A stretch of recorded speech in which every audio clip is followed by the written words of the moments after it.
Hoy Beatriz nos viene a hablar, ya les ha dicho Rocío, que ayer fue el Día Mundial de las Enfermedades Raras, lo celebraron de una forma muy especial en toda España, en toda la comunidad, especialmente en Burgos.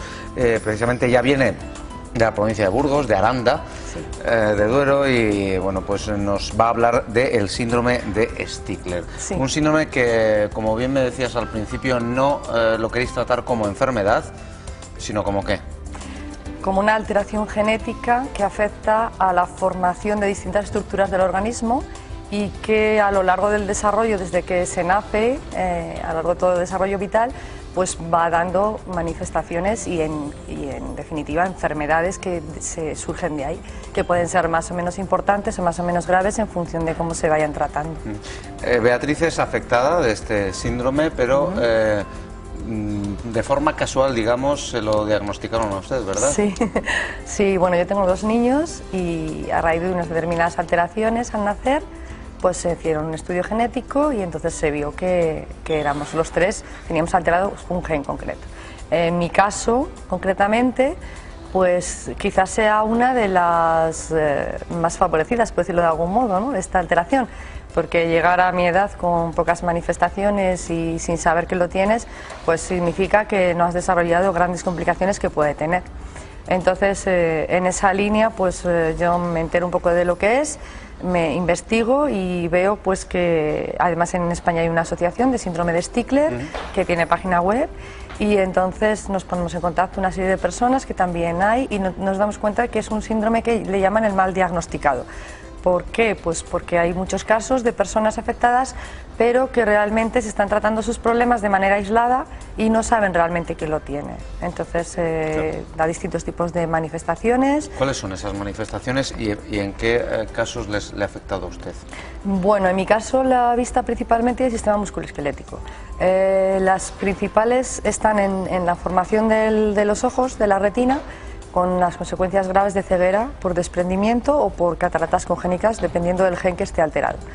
En general, la vista es el elemento, el sentido que se ve más afectado por esta alteración genética, porque digamos que según los datos, los americanos, que son los que van más avanzados, aproximadamente un 60% de la gente diagnosticada con Stickler tiene un desprendimiento de retina en ambos ojos entre los 10 y los 30 años, lo cual es un porcentaje bastante alto para tener en cuenta a la hora de prevenir. A partir de los 40 años disminuye el riesgo y entre los 0 y los 10 años es muy importante la vigilancia para poder detectar cualquier alteración y encuadrarla en el lugar adecuado. De modo que, bueno, me está diciendo que siempre hay algún método de prevención, por ejemplo, de este problema ocular, que en su caso, por ejemplo, vemos que no presenta problemas visibles, ¿no? Eso es. Sí, además del ojo hay otras zonas afectadas, pero desde luego lo más importante para prevenir este tipo de cosas es, primero, desde que nace el niño y se le puede ver o se puede prever que tiene cualquier alteración visual, es un seguimiento. Y si ya llegamos a tener la suerte de poder diagnosticarlo genéticamente, pues al menos una revisión ocular de cada 3-6 meses para poder ir viendo cómo se desarrolla. Porque los niños no saben decirnos qué diferencia visual tienen de un momento a otro, entonces es muy importante.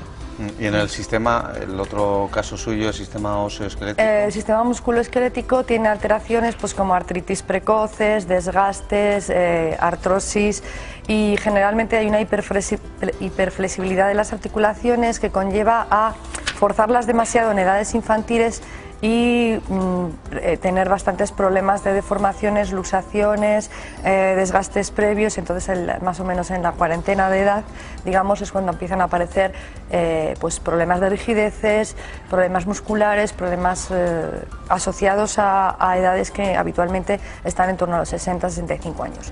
También tenemos alteraciones auditivas, como es la disminución de la capacidad acústica, generalmente por debajo de los 30 decibelios, y eso en ese sentido influye muchísimo el desarrollo ambiental en el que nos movamos, es decir, todas las prevenciones que se hacen frente a los ruidos serían especialmente importantes en el síndrome si lo tenemos diagnosticado.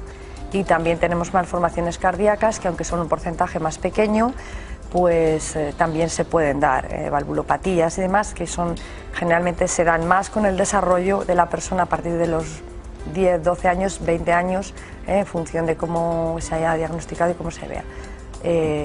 Lo más importante es el cuidado de los ojos.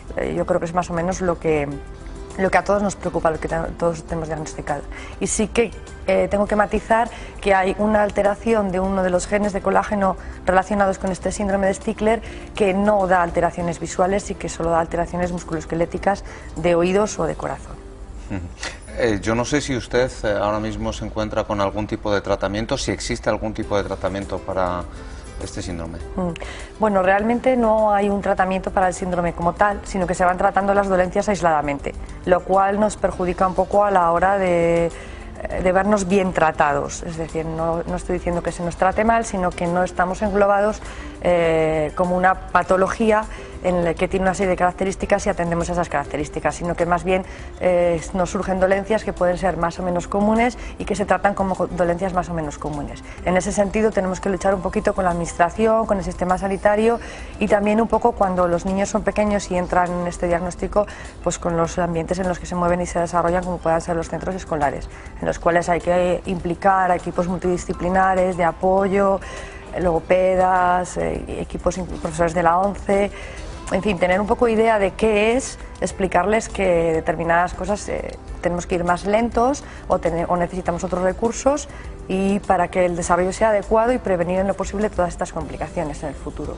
Hablaba de que en Estados Unidos van un poquito quizá más avanzados. Yo no sé si van más avanzados en cuanto a la investigación, lo cual sería afortunado para ustedes porque tarde o temprano acabaría llegando a Europa, a España en concreto, o están avanzados simplemente en el diagnóstico. Bueno, digamos que ellos tienen un poquito más avance en el diagnóstico, sí. La forma de diagnosticar es importante porque hay una serie de puntos que ellos ya tienen catalogados cuando ven algo en una persona que les llama la atención, relacionado por ejemplo con una miopía muy grande o con una pérdida auditiva importante o con una deformación articular, van asociando cosas y tienen una escala para diagnosticar. En ese sentido van un poco más avanzados.